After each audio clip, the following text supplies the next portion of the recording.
चुनाव से ठीक पहले मुख्यमंत्री नीतीश कुमार का नालंदा दौरा राजनीतिक रूप से बेहद अहम माना जा रहा है। मुख्यमंत्री ने आज हिलसा के रामबाबू हाई स्कूल परिसर में आयोजित जन संवाद कार्यक्रम में भाग लिया और जनता को संबोधित किया। मंच पर इस दौरान राज्य के ग्रामीण विकास मंत्री श्रवण कुमार और नालंदा सांसद कौशलेंद्र कुमार भी मौजूद रहे।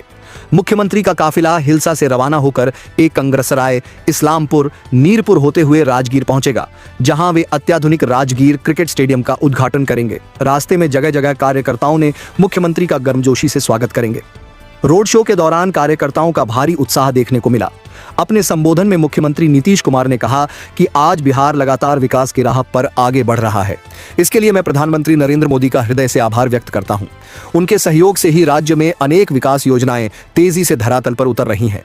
मुख्यमंत्री ने विपक्ष पर निशाना साधते हुए कहा, अब हम कभी इधर उधर नहीं करेंगे, न बाएं जाएंगे न दाएं, अब हम सिर्फ जनता के लिए काम करेंगे। जब महागठबंधन की सरकार थी तब कुछ लोग सत्ता में रहकर केवल पैसा कमाने में जुटे थे। नीतीश कुमार सबके लिए काम करता है, लेकिन लालू परिवार सिर्फ अपने परिवार के लिए काम करता है। उन्होंने आगे कहा कि जब कुछ लोगों ने साथ रहकर भी गड़बड़ी की, तब हमने उनसे अलग होने का निर्णय लिया। सीएम ने अपने संबोधन में राज्य सरकार की नई पहल का भी जिक्र किया। उन्होंने कहा, हाल ही में हमने निर्णय लिया है कि राज्य की प्रत्येक पंचायत में विवाह मंडप का निर्माण किया जाएगा। इस योजना को स्वीकृति प्रदान कर दी गई है ताकि ग्रामीण क्षेत्रों में लोगों को सामाजिक कार्यक्रमों के लिए बेहतर व्यवस्था मिल सके। कार्यकर्ता संवाद के दौरान मुख्यमंत्री ने सरकार की मुख्य कल्याणकारी योजनाओं जैसे जल जीवन हरियाली, मुख्यमंत्री वृद्धजन पेंशन योजना, 7 निश्चय योजना आदि का उल्लेख करते हुए कहा कि सरकार का लक्ष्य बिहार को आत्मनिर्भर और आधुनिक राज्य बनाना है। राजगीर में खेलो इंडिया यूथ गेम्स का आयोजन होना बिहार के लिए एक गौरव की बात है। मुख्यमंत्री नीतीश कुमार के इस दौरे ने नालंदा सहित पूरे प्रदेश के राजनीतिक माहौल को गरमा दिया है। जहां एक ओर उन्होंने विपक्ष पर तीखे हमले बोले, वहीं दूसरी ओर विकास और स्थिर राजनीति का संदेश देकर जनता के बीच एक बार फिर अपनी छवि मजबूत करने की कोशिश की।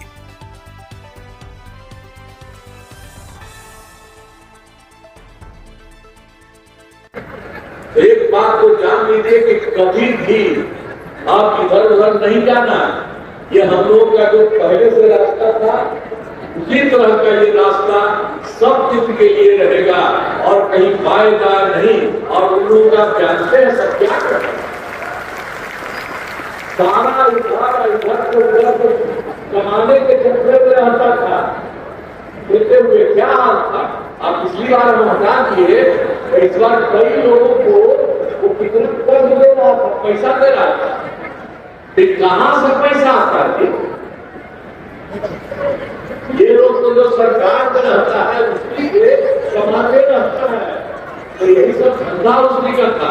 तो इसलिए याद रखिए, उससे हमेशा हम लोगों को ये रहना है। और आपको तो हम बता ही दिए हैं कि जो कुछ भी हुआ था, तो जो शुरू में जो था, तो उससे बढ़ते बढ़ते हम लोगों ने तरक्की किया। और हाल ही में कुछ नए निर्णय लिए गए।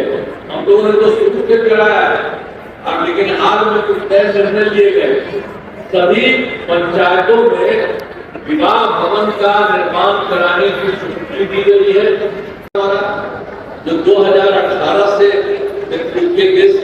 देश के कुछ राज्यों में खेलो इंडिया यूथ गेम्स का आयोजन हुआ था, तो इस बार बिहार के लिए भी उन्होंने इसकी शुरुआत कर दी। अब इस बार खेलो इंडिया यूथ गेम्स का आयोजन जो बिहार में हुआ, जो गौरव की बात है। तो आप देख रहे हैं कि इतना तेजी से कर रहे हैं और सब कुछ कर रहे हैं, मदद कर रहे हैं। तो हम तो यही कहेंगे कि सब कामों के लिए आदरणीय प्रधानमंत्री श्री नरेंद्र मोदी जी का नमन करते हैं। और आप लोग ध्यान दीजिए, वो आते हैं और जगह जगह का देख करके केंद्र से मदद हो रहा, तो हम लोग जो काम कर रहे हैं वो लोग भी मदद कर रहे हैं। इसलिए एक एक चीज को याद रखिए, और अब बिहार बहुत आगे बढ़ेगा। तो इसीलिए इस बात को ध्यान रखिए